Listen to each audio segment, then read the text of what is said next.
This is the best gaming mouse I've ever used. Now, don't get mad if you don't agree, but the Zowie U2 is literally the most natural feeling, most instinctive claw grip FPS gaming mouse I've ever laid my hands on. When I took it out of the box and put it on my desk and turned it on and started playing with it for the first time, I felt at home like I never have ever with any other gaming mouse. It's that good. This is Zowie back on form in my opinion. It's a super innovative shape that evolves on the FK1. You know, it might not be the best on the specs, but it's absolutely insanely good when it comes to its ergonomics, and we know shape is king. But let's get all the boring stuff out of the way first with the Zowie U2. The U2 is 60 grams, which is the lightest any Zowie mouse has ever been. The clicks feel really good. I think they're a lot better than the ECCW with a lot less pre-travel, though they still have that spongy post-travel that Zowie mice always have. The clicks, unfortunately, are still not separate from the top shell, and they do get quite stiff when you go towards the rear. Scroll wheel is still the same Zowie loud ratchety stuff that is noisy and a bit loose, but it's their signature. The thumb buttons are a lot better than the ECCW with no pre or post-travel and actually feel really solid. You still get the same excellent build quality that any Zowie gaming mice still has. The coating is really good and you basically don't need any grip tape unless you have a lot of finger sweat. And on the bottom, the mouse feet is still humongous and massive. They feel really slow when you first initially use them, but after a couple of hours of wear, it becomes a lot faster feeling and is about as low friction as most PTFE feet you get on other mice. It still has support for a charging dock, and it still only is a 1000 Hz polling rate with the over-engineered enhanced receiver. At least it's really easy to charge since the enhanced receiver is a wireless dock. But the sensor has been upgraded to a more modern 3395 with motion sync for more precise and consistent tracking, and I'm glad to report that the weight balancing of this mouse still feels really excellent. And that's it for the boring technical stuff. There are some updates here, but it's still behind the competition. It's not 4000 Hz and it still doesn't have optical switches, but it does have some updates and does have its own advantages and quirks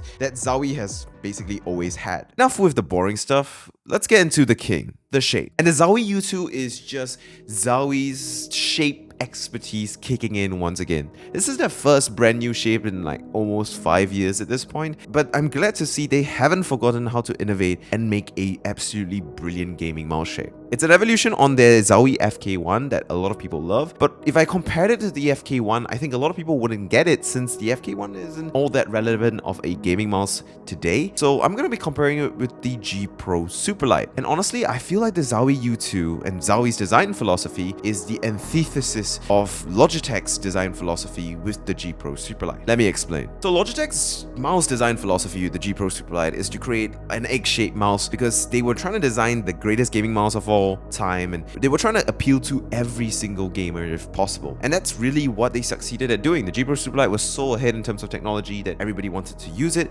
and the shape was so generic and egg-shaped that almost anyone that wanted to get this latest generation technology could get their hands on it, which is why the G Pro Superlight became extremely popular. Now, egg-shaped mice have their advantages. For one, they don't restrict how you can hold them, so it's going to be able to appeal to more users, which is why the G Pro Superlight was so popular. It's still going to be extremely comfortable for a lot of people, and while it might not be optimized for specific grip styles and specific hand sizes and specific users, its generic nature means that you have flexibility in how you want to hold it. You can switch it up and it will still support it, no real issue. However, this more generic mass appeal style of mouse design you get with the G Pro Superlight and egg-shaped mice like it also does have that disadvantage of feeling less secure and feeling less locked in because it's so smooth, round and puffy, and it doesn't really kind of guide your fingers into specific spots and locks them there. You end up with a mouse that, well, great for a large chunk of people, might not be perfect or really at home for,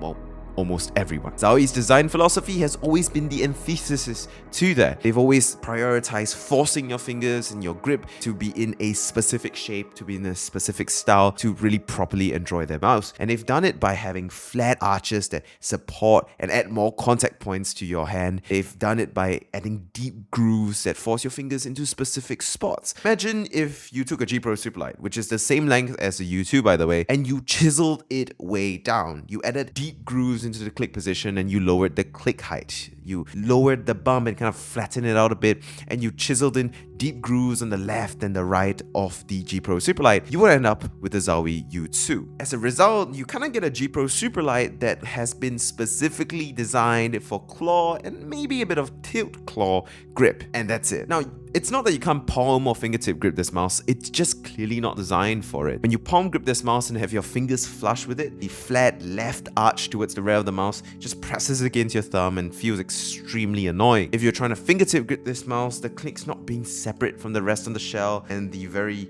kind of flat arches toward the rear does feel kind of like it's in the way when you're trying to fingertip grip this. So I wouldn't recommend the U2 for fingertip or palm grip unless you really know that you're gonna have a good time with this shape. Then I wouldn't judge you. For most people, the U2 is going to be a claw grip shape, and what a claw grip shape it is. That deep groove on the left just gives your thumb a very comfortable home to rest. It's smack in the center of the mouse, which means you have a lot of security on the left side when you hold onto the mouse. Not only that, on the left, the flat arch towards the rear kind of forces your thumb to be at an angle that's almost perpendicular to the shell of the mouse, which means that you can apply a lot of force and you're in a position to do so. Same thing on the right side. The grooves guide your forefinger and pinky to basically hold onto the mouse in the middle, which means that you're going to be able to very easily apply a lot of tension across the middle of the mouse. That plus the fact that it has a very narrow pinch point means that it's extremely easy to hold on to this mouse with a lot of force and extremely securely. And that definitely contributes to what makes it feel so locked in. If I do have a little gripe though, it's that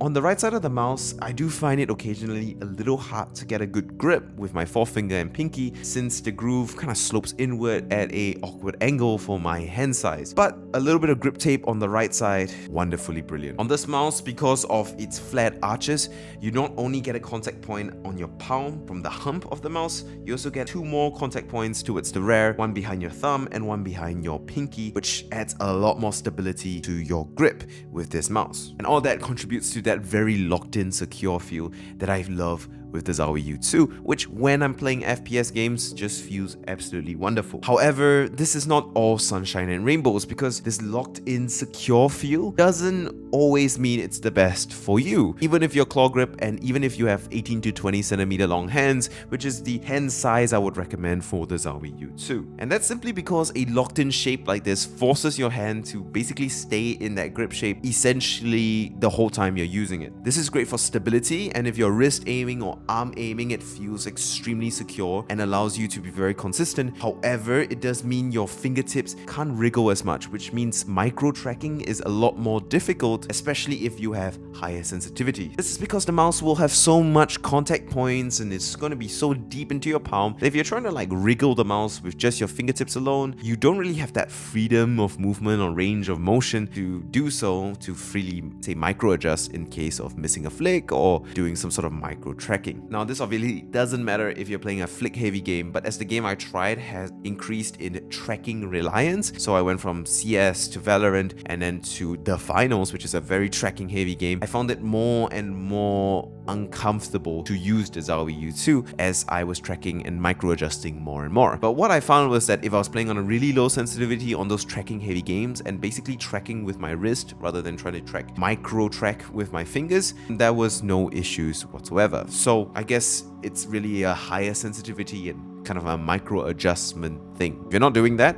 then you probably won't really have an issue with the U2's locked in shape. Do note though, don't try to force yourself to like this mouse, because I'm absolutely glazing it because I really love it. If the mouse isn't the right size for you and isn't going to fit your grip style, it's not going to be a good choice. And by the looks of Zowie's naming scheme, there's probably going to be a U1 or a U3 in the future, since this can't be the only size of mouse they released. As they named it the U2 because for some reason they just really love the band or the spy plane. So then, is the Zowie U2 a good mouse? Well, the answer is absolutely yes. It is a brilliant mouse and a return to form for Zowie. It's an innovative shape that brings back the FK1 with some new innovations and updates to the wireless era, and I think it's done really well. And the shape is so good that I frankly could actually overlook its spec deficiencies over its competition. The fact that it doesn't have 4000 Hz polling rate and optical switches and all that stuff is fine to me because, as we all know, shape is king, and that small performance deficiency over its competition is going to be hardly noticeable for almost everyone. The only issue that I have with this mouse is the same issue I've always had with every Zowie mouse. It's too expensive. At 249 Singapore dollars, it's a lot of money for a gaming mouse, and while it's built really well, it's gonna last really long, and it's a really nice product that is very well refined, price point is a little hard to swallow for a lot of people, and as a result, Zowie, I feel, is gonna lose out on a lot of potential customers that would absolutely have loved and become Zowie fans off of this mouse release. But maybe Zowie can release a version without the enhanced receiver, and I wouldn't even mind if they released a version with a 3370 if it meant that that price point could be brought down in a more budget variant so that more people can have access to this really excellent mouse shape, because it really is, in my opinion, one of the best claw grip tech FPS gaming mice out right now. Thanks for watching. Make sure you like and subscribe, and if you want to shop for tech, be it gaming mice, monitors, or PC parts in Singapore, check out the project that I've been putting my blood, sweat, and tears into, thetechyard.com, link down below.